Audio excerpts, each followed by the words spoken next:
Welcome to Focused on Forward.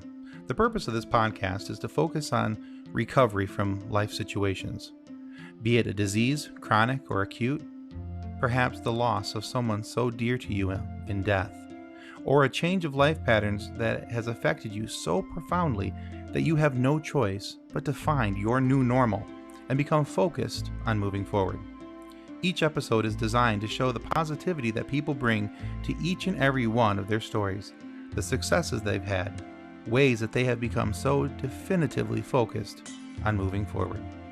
We look forward to sharing their stories, and we hope that they inspire you just as much as they have inspired us. Thanks for listening, and enjoy the show.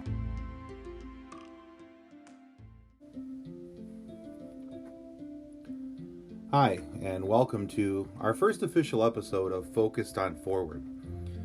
We had a little teaser trailer before, and we wanted to make sure that you guys understood who we are and what we're trying to do here. Our genuine hope is that through the course of this podcast that we get to talk to some amazing people who have struggled with amazing things, but who have come out on top, who have battled everything that life has thrown at them, and they're not just a survivor.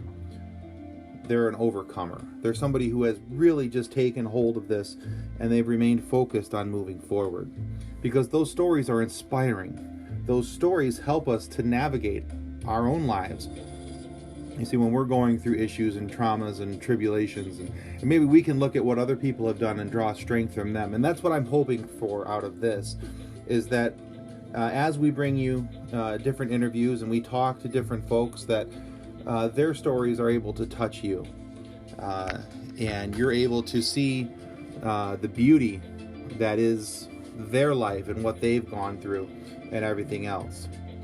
So, although we don't have somebody to interview today, I did promise you in the last the teaser trailer that I would kind of get into our own story as to what was going on in our life and what was the impetus for us starting this podcast. So today is March 17th, Tuesday, March 17th, 2020. March 27th, 2019, just 10 days away from being a year ago, my daughter, Kendall, was involved in a talent show.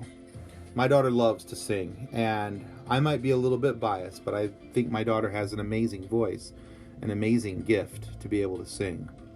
I wish I had her fearlessness, and I wish that I had her voice, but she does, and I'm so glad that she does.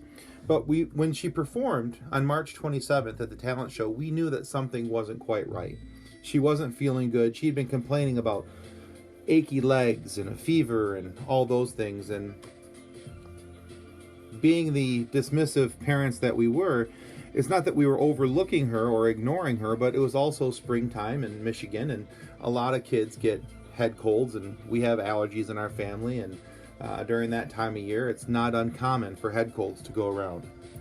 And so we did our best to just medicate at home and give her encouragement to continue on, keep moving forward, that she would be okay. But as she sang that night, it was clear that she just wasn't feeling right. And over the next few days, her symptoms progressed. On March 28th, 29th, we took Kendall across state to visit my in-laws. And it became clear that something was even more wrong, because the pain in her legs had now gone to the point where she didn't want to walk. And that was probably the morning of the 31st, we realized that this was very much so a problem. It wasn't just that she was sore legs from having the flu or anything along those lines. We woke up Sunday morning knowing that there was a problem. And so we took her to the emergency room in Grand Rapids, Michigan, to the DeVos Children's Hospital. We were on the other side of the state over by Flint, but knowing the fantastic care that would be given to her at DeVos Children's Hospital, my wife and I made a point of driving her there. And it's a good thing we did, because the doctor that we talked to there told us that we would have been transferred there anyway. Kendall was taken to the ER, we thought, because she had the flu, or maybe an aggressive strain of the flu, because of the pain and everything else. But she was admitted that night to the hospital with a condition called Guillain-Barré Syndome. If you're not familiar with Guillain-Barré syndrome, it's very similar to CIDP, and at times can mimic multiple sclerosis or MS. And so it's very scary. For depending on the stage and what type of Guillain-Barré you get, it can paralyze the patient. And my daughter spent a good time in the hospital being paralyzed from the neck down. She had to be put on a food tube to eat. She had to learn how to walk again. We were in the hospital with her from April 1st, officially April 1st to July 3rd. Now, at the beginning, when we first got there, there was issues with tingling and numbness in the hands and the feet. And, she wasn't having swallowing issues yet. But things slowly started to progress. She started losing her ability to grab, and her hands just weren't working the way that she wanted them to. She had tingling and numbness in her feet, and that was causing issue as well. And so, we were talking with our doctors, and come to find out she has a variant of Guillain-Barré called Miller-Fisher variant, which addresses the gait in which somebody walks. It affects the eyesight. And these were all things that we were seeing more and more prominently with her. We spent a couple weeks there. I think just under 2 weeks. I think it was about 11 or 12 days at DeVos Children's Hospital, and it was transferred to a local recovery hospital called Mary Free Bed. Another amazing place with amazing nurses and doctors. And I can't go on to say enough good things about doctors and nurses at both of these facilities, and I am eternally in their debt for the hard work that these men and women put forth for my family and for my daughter. But as we were there for a little while, as it does, the disease progressed, and Kendall began to have issues with swallowing. And she had issues to the point where she accidentally swallowed some watermelon, and it went into her lungs. And because of that, we had to get rushed to the ICU, back to DeVos for our first trip back to the ICU.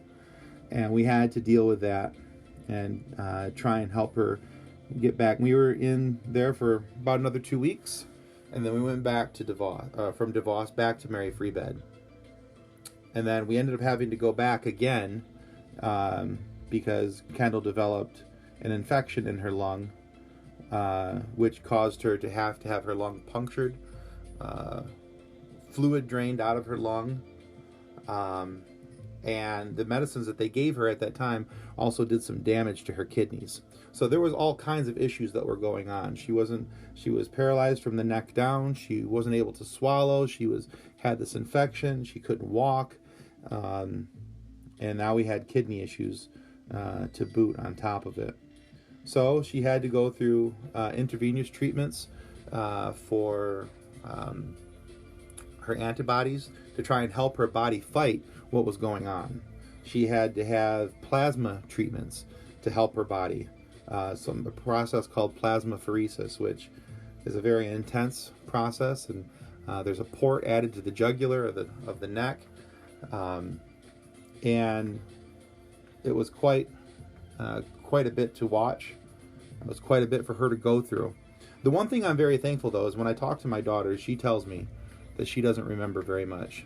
Now, whether she's just protecting me because she knows I struggle with this topic from time to time, or not, I'm hoping that she doesn't remember very much of it, because it was very emotionally trying for everyone involved.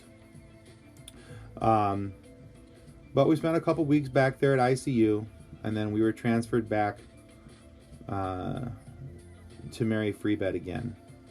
And this time, after coming back, we got to stay. And Kendall started showing signs of improvement. She started being able to exercise, where she wasn't able to do much with the physical therapist before. She was able to sit up now, and she was able to move her arms and legs. And we met a gentleman in there in one day, and I'm not going to use his name, But he was an older gentleman. He was a teacher from the Thumb area of Michigan, and a very kind man. He was a 7th grade teacher, and he was going through dealing with Guillain-Barré himself. And so we kind of became GB buddies, as we like to call it. He and Kendall had someone to compare notes with as to what they were going through and how they were dealing with it and what was going on. And he had gotten to a point where he was able to use his hands again, and he was a guitar player. Kendall was able to use her voice again, and she was starting to sing. So they would play together. He would play the guitar. Started off with just some simple songs, but they progressed as he got more use of his hands and she got more use of her lungs. They were quite the proficient combo, and it was fun to watch them both. They both seemed to enjoy that. But Kendall got to start going into pool therapy, and that's really where she took off. She got into the water, and it was so much lighter and easier on her body. She was able to really take off. But we stayed into the hospital until July 3rd, the day before the July 4th holiday. And on July 3rd, they sent us home. It felt like 1,000,000 pounds had been lifted off of our shoulders, and that we were now able to move on beyond this, and we were going to be all done and all set.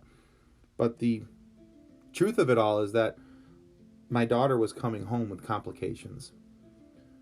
And although we wanted to blindly ignore it and just think that everything was fine now, everything wasn't.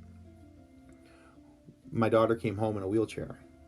Although she could walk, it was for short distances. She had a wheelchair and a walker. And we had to be very considerate of what was going on and how much energy she was extolling as she went along. We come to find out that stamina was not going to be her friend. She struggled very mightily with stamina. She struggled with walking from one side of the house to the other without becoming tired. And there was all these different things that were starting to affect her that we had to be in recognition of. We called it finding our new normal. And it seemed like every week there was a new normal that needed to be found. There was something else that we had to adjust so that we could let my then 12-year-old, now 13-year-old daughter be a kid.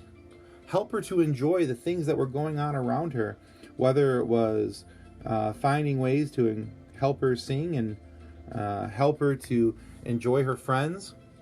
We did that. Taking her swimming at the lake that we live on, having her friends come over and go swimming with her. Whether it was the new puppy that we had just gotten her. We got her a puppy while she was in the hospital. So she would have somebody to come home to and spend time with and cuddle with. And that dog's name is Toast. She's a little corgi. And she has been a tremendous help for all of us. She's very much a cuddler and a lover.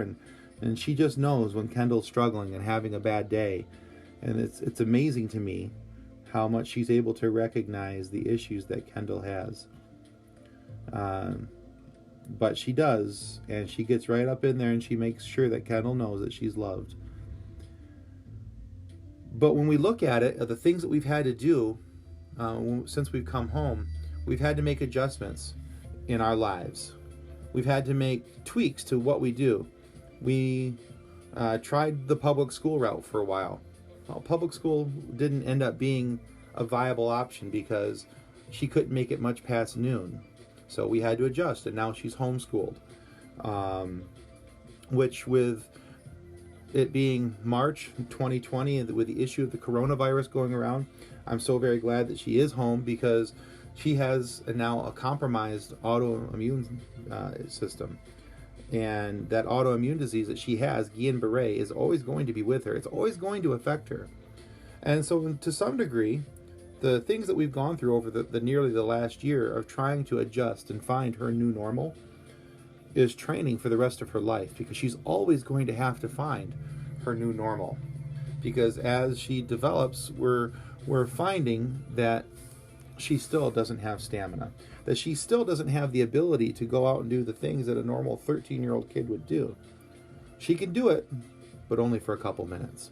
And so we're excited to see how she progresses in this, because we have seen progress, lots of progress, exciting progress.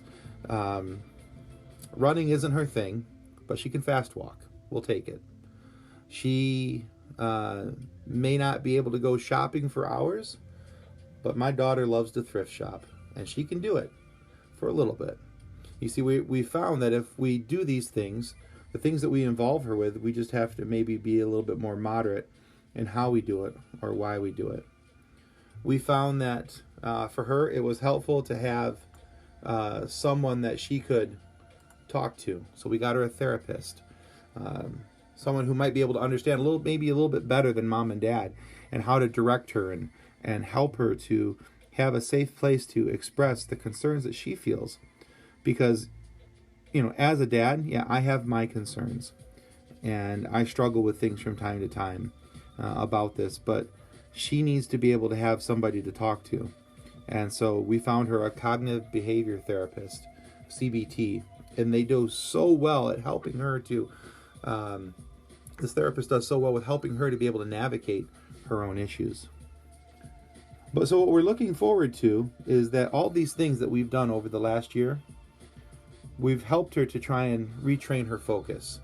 You see, because it's easy to sit down and when you're in the middle of an issue and say, this is my life and this is what's going on and this is what I have to deal with. It's difficult to be able to raise your head up and look forward and say, I need to keep pushing forward. But see, that's where the strength is. That's where the beauty of life is. We're always going to have something thrown at us, and that's what we've tried to encourage our daughter with, knowing is that somewhere in life, you're always going to have something thrown at you. It's not always going to be easy. There's going to be trials and tribulations and issues every step of the way, especially for someone who's dealing with an autoimmune deficiency, where it saps their strength and their stamina and their energy. They're going to have a few more challenges in life and a few more issues where they're going to have to step up and maybe navigate their way around things.